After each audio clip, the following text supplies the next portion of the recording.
S'il y en a un esti qui rit de mon setup, j'y pète la gueule. Bien le bonjour, chers habitants de la planète Terre. Dans le fond, moi aujourd'hui, je suis ici pour vous raconter ma folle épopée, celle du pourquoi est-ce que je suis resté pendant quasiment, je sais pas combien de temps je suis resté en fait, pendant on va dire 12-13 jours à l'hôpital. C'est une folle épopée. Aujourd'hui, je suis ici pour raconter cette folle aventure. Donc ça fait à peu près 8 fois que je dis que je suis là pour raconter quelque chose. Donc le jingle que je vais avoir trouvé, ça va être lui du pourquoi, du comment. Oh, ça fait rien dire mon truc. Je ne suis pas un mythomane, encore moins un toxicomane. Je suis juste un mec banal, bienvenue dans les folles histoires de Antoine. Donc il faut savoir une chose, dans le fond, mon arrivée à l'hôpital était très inattendue. J'avais pas prévu ça au cours de mon année de cégep surtout. Donc c'est quand même assez très spécial comment ça s'est passé. En fait, tout ça a commencé comme ça, j'étais à une petite soirée bien tranquilleuse pour la fête d'un ami. Puis moi je me suis dit genre ouais, essaie des nouvelles affaires, fais des trucs cool, tu sais, t'es dans ta jeunesse. En fait, je suis parti. Voilà, je suis parti à pied comme ça.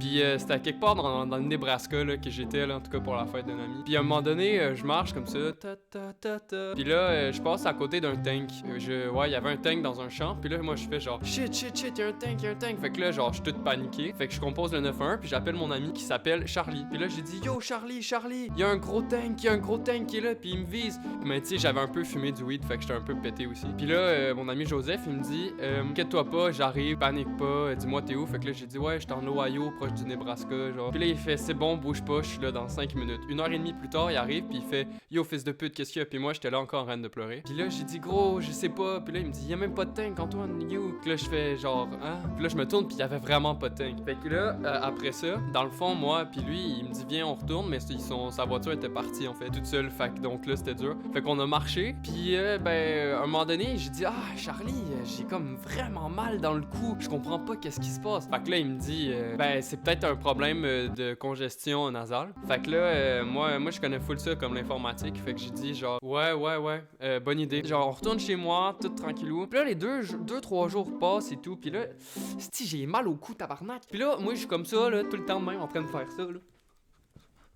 Puis là, tout ça, ça amène en sorte que moi j'ai vraiment mal au cou. Puis là je comprends plus parce qu'à un moment donné, un matin je me réveille, genre à un moment donné 2 siècles plus tard comme. Puis là je fais genre ça, puis là je suis pas capable, puis je fais ça, puis je suis pas capable, puis je fais ça, je suis pas capable. Moi ça va pas bien. Puis là il fallait que je retourne au cégep, tu comprends? Puis là je retourne au cégep, là je me dis tout va bien aller. Un soir je me fais des bonnes pâtes à sauce dure, rouge là, tu sais, qui pique. Je mange ma sauce toute avec mes pâtes, mes concombres. Puis là je viens pour me coucher, puis tabarnak, si je suis pas capable de dormir là, j'ai vraiment mal. Puis là moi je pop à peu près 73 Tylenol. Ça fait encore mal après comme 5 minutes, je suis genre aïe man, qu'est-ce qui se passe? Fait que je pop toutes mes pills. Puis à un moment donné, ça fait trop mal là. Dans la nuit, il était comme 4h. Fait que là j'appelle ma mère. Puis je suis genre maman, j'ai fucking mal. Puis là elle fait bonjour, bienvenue sur le répondeur de Madame Léonard. Tabarnak! Je rappelle 2-3 fois, ça répond pas. Puis à un moment donné, quelque part vers 5h du matin, ma mère elle me répond oui, salut mon beau fils d'amour, qu'est-ce qu'il y a? Fait que là je suis genre ça va mal, j'ai pas dormi de la nuit. Donc le lendemain matin, on part au Kiro. Puis lui, Kiro, il est super gentil et tout. Mais là il fait genre ouais, on va te craquer. Fait que là il me prend la tête comme ça. Je craque! Il me casse le cou, ma mère elle tombe à terre, elle prend une roche, elle pète la tête. Là le Kiro il est genre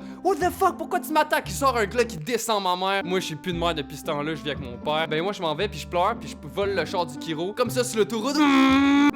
Comme dans GTA là, il y a la police 5 étoiles. Tout ça parce qu'ils pensaient que j'avais volé un chihuahua en fait. Mais finalement je leur ai dit non, c'est pas moi. Fait qu'ils m'ont laissé partir. Je suis allé à l'hôpital après parce que là ça faisait vraiment mal. Puis ils m'ont dit t'as un torticolis fils de. J'ai attendu 8 heures hein, pour dire. Ils me disent ouais t'as un torticolis, ils me donnent un petit peu de morphine, un petit peu de ça comme pour bien me draguer puis j'avais plus mal. Ils me disent un petit peu de repos, tu vas pouvoir retourner au cégep après. Fait que moi je suis genre yeah. 2-3 jours passent dans le fond, ouais c'est ça. Puis là je suis genre ça fait fucking mal, la morphine ça fait fucking rien. Fait que je suis genre yo je suis trop dur à la drogue. Puis là après ça je retourne à l'hôpital. En fait j'ai pas retourné, j'étais allé chez ma grand-mère. Puis là ma grand-mère elle m'a servi de la soupe et tout le temps. Puis là moi j'arrivais pas à manger, pas à parler, pas à dormir depuis très longtemps, ni à boire. Puis genre là je commençais à avoir la misère à respirer, j'ai commencé à faire de la fièvre. En fait ma deuxième mère elle a fait 8-9-4-3 puis elle a appelé une ambulance. Et l'ambulance est arrivée, ils sont venus me chercher. La grosse ambulancière était là puis elle m'a flatté les cuisses pendant que j'étais dans le truc. Elle a commencé à mettre sa main dans mes culottes. Puis là j'ai fait hey tu touches pas à ça, personne qui touche à ma crevette. Puis là il y a l'autre ambulancière est arrivée puis elle a fait un U-turn genre full vite parce qu'elle m'avait entendu parler. Puis là, la grosse infirmière a passé par la fenêtre, elle est morte. Finalement on a appelé une deuxième ambulance, ça a été un peu plus long que prévu. Là je suis enfin arrivé à l'hôpital puis genre là tout ça j'étais dans mon lit genre puis j'avais full de mal puis là non. Je suis resté comme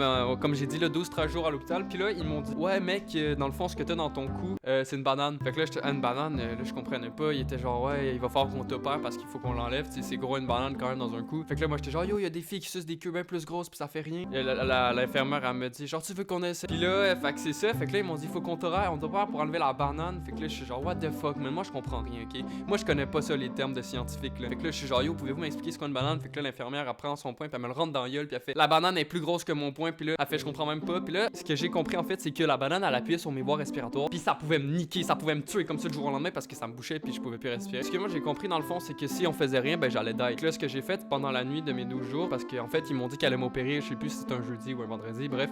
Puis là finalement dans le jeudi au soir ça faisait 23 heures que j'étais à jeun genre. Puis là ils m'ont dit ouais non finalement ça va être repoussé à demain. Fait que là j'ai pété une coche, j'ai tué l'infirmière, je l'ai caché dans le frigidaire de l'allée des petits vieux. Fait que là j'ai pris un scalpel, moi je suis arrivé comme ça, je me suis coupé man, ça a pissé le sang. Il y a un chien qui est arrivé, il a mangé mon sang, je l'ai kické après ça, il a volé mon scalpel. Fait que le tabarnak j'ai pas pu enlever ma banane. Fait que là le lendemain quand c'était enfin le temps de l'opération, ben ils m'ont endormi et tout. Moi j'avais full peur parce que moi dans la vie j'aime pas ça vomir. Puis là je me suis dit ah quand je vais réveiller c'est sûr je vais vomir ma vie. Finalement j'ai juste chié ma race. Voilà, ils m'ont enlevé ma banane, ils me l'ont montré, une grosse banane d'à peu près 8 pieds de long genre ça. Là ma gorge elle allait full de mieux, mon cou il allait full de mieux, tout allait full de mieux, mais il a quand même fallu qu'ils me gardent encore 4-5 jours à l'hôpital. Donc ma folle histoire en fait c'est juste que j'avais une banane dans la gorge. Puis finalement quand ils l'ont enlevé ils ont remarqué que c'était pas une banane. Vous devinerez jamais c'était quoi. C'était un tank. J'avais avalé le tank. Tu comprends, moi quand je marchais, avant d'appeler Charlie, il y avait un tank. Quand Charlie est arrivé, il y avait plus de tank. J'ai mangé le tank. Une tank à eau chaude, hein, quand même pas un tank là. Fait que j'avais une pris de tank à eau chaude, pogné dans la gorge. Puis même ça, en plus, j'avais oublié, mais je sais pas, moi j'avais fumé là, genre je sais pas, j'ai dû voir la tank puis je l'ai avalé tout rond. C'est ce qui résume en fait mon histoire de l'hôpital. J'ai fini par sortir, j'ai eu un petit peu mal. J'ai encore un peu mal aujourd'hui des fois quand je fais des trucs genre comme ça. Puis ben voilà, ça résume à peu près très bien mon histoire, ma folle épopée. Voilà, merci de m'avoir écouté. On se retrouve dans une prochaine histoire. Une autre fois, il risque de m'arriver une autre chose où je vais presque mourir ou tuer quelqu'un encore. Moi, je vais aller pleurer. Je vais aller pleurer ma mère parce qu'elle est quand même morte à cause de mon chiro. Bah, bonne soirée.